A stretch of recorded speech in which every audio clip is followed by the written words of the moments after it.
perhaps heard trees been called the lungs of the earth. Well, wetlands are very much the sponges or the bladder or the liver of the earth because they do purify the water. So that is something that's very important. Elvars, again, just briefly, very unusual. They are very common in sort of North Bruce in Manitoulin, and they're very much a rocky type of feature.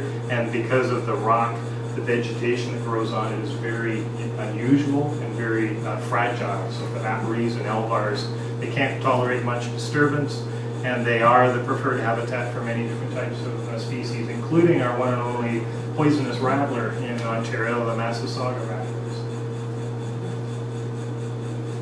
And I mentioned dune ecosystems.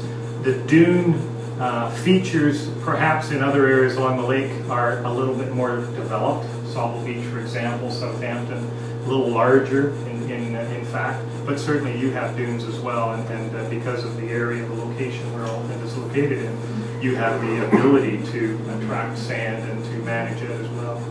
And again, shore protection, you'll see that word a few times in this presentation. A lot of people don't realize that if the water level comes back up, having those dunes there is much more valuable and much more sustainable than putting in a steel wall or gabion baskets or all this sort of the engineering approach. This is very much the most effective, and it's basically Mother Nature providing us with that protection. It's more a question of how close we build our buildings and our physical features to that, and that's again what comes into some discussions about management. So coastal management. What are we talking about when we talk about the Oliphant area? Well, we have to define the coast somehow. Roughly speaking, I've got here focuses west of the shore road, whatever it is called as we move along. I think it's more or less the same name as we move along, but more or less that area. And I keep saying more or less because we won't know until we get into the details how fragile some of the features may be just on the inland side of that road, and we may make a decision that we may want to change that boundary. But generally speaking, it's west of the shore road. The ABC approach that I've mentioned a few times now, I'll give you a little bit of background on that. A stands for abiotic, B stands for biotic, and C stands for cultural. And if you want the layman's term, the terms that are a little easier to understand, biotic is anything alive, so plants and animals. Abiotic is anything that's not alive, so that's the geology that you talked about, and that's the processes of how the waves roll into shore.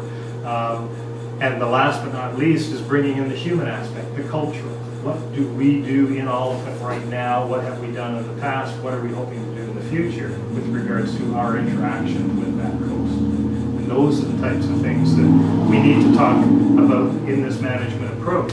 But we don't get into that discussion wholeheartedly until we understand the abiotic and the biotic.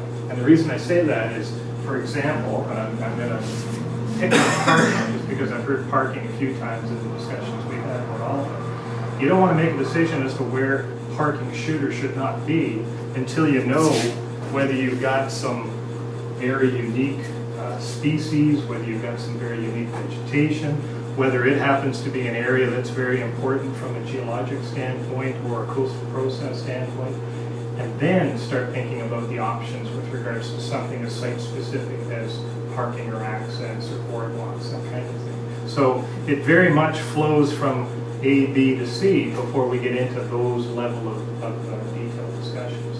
So I just wanted to give you that background. As I say, if you're interested in the ABC approach, where it came from, there's a little bit more detail in the research paper that was written by Jeff, and it was University of Waterloo was the group that coined the term. It's been used extensively along the shoreline.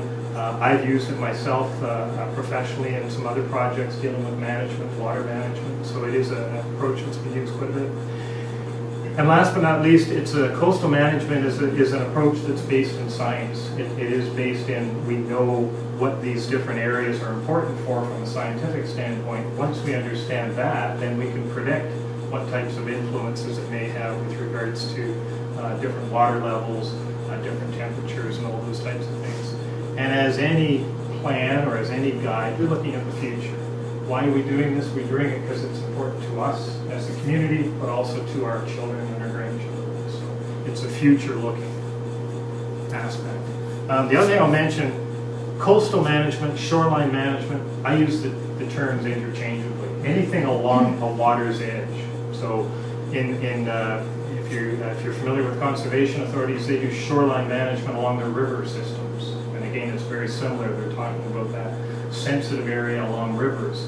And that's the focus of some of those works. Coastal management, just because we're dealing with the Great Lakes, we're dealing with Lake Huron, we tend to use the term coastal. So you may see that they may hear those terms back and forth a little bit. So securing a positive future, I think I've already mentioned a bit of this. It's a balance. Really, we're looking at the ecosystem, we're looking at what are the building blocks from an environmental standpoint, and how do we as humans interact with that. And we've been involved in a few different areas along the shoreline in the Lake Huron area, and those just are a few that are mentioned. And I do have just a couple of examples which I thought I'd give you. Planning and guiding, I've referred to both terms. Planning is a little more, if you're looking at more, not prescriptive, but a little more detailed than usually you're talking about a plan.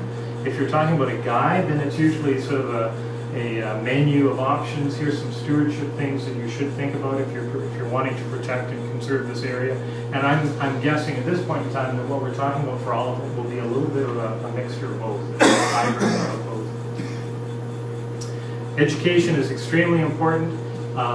Because we deal a lot with other communities along the shoreline. I mean, we come to this area year after year, we live here, we take it for granted to some degree. And I know that from personal experience in other areas. We don't necessarily step back and look at it from a different perspective. And I think that's where the education is really important. I know I only get around to the tourism sites in my area when relatives come to visit. I don't know if you're like that or not, but you never go to the place outside your back door until you're showing it off to somebody else. I think we're a little bit that way with our own coastal ecosystem as well. Education is so important because it really beefs up our own knowledge about how special the area is that we do live in. And it also helps to secure funding. I'll also mention that.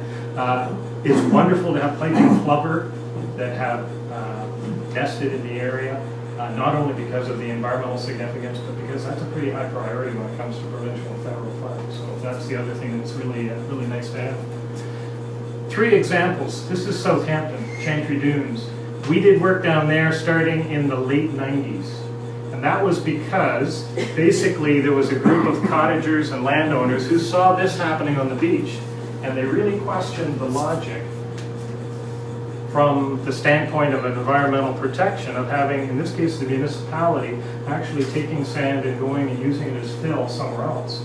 And they put up their hand and said, no, this is an important area for us.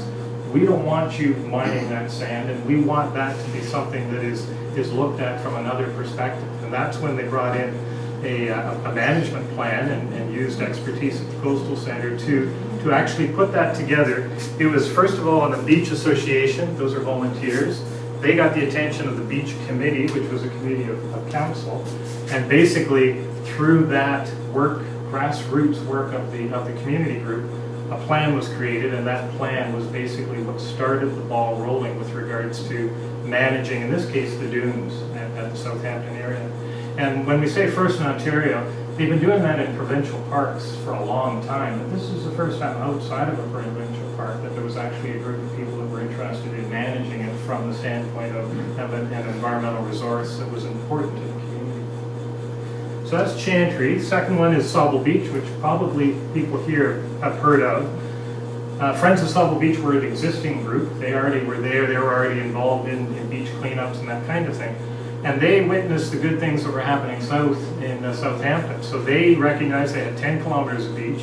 And it was this one, I've got one convincing photograph. It was a photograph of the buses pulling up and 40 people getting out of the bus, and regardless of where the bus pulled up, immediately going up and over the dune. They didn't go anywhere looking for a boardwalk or anything like that. So because of the attraction of the area and the number of buses, we had all these little pathways going across the dunes.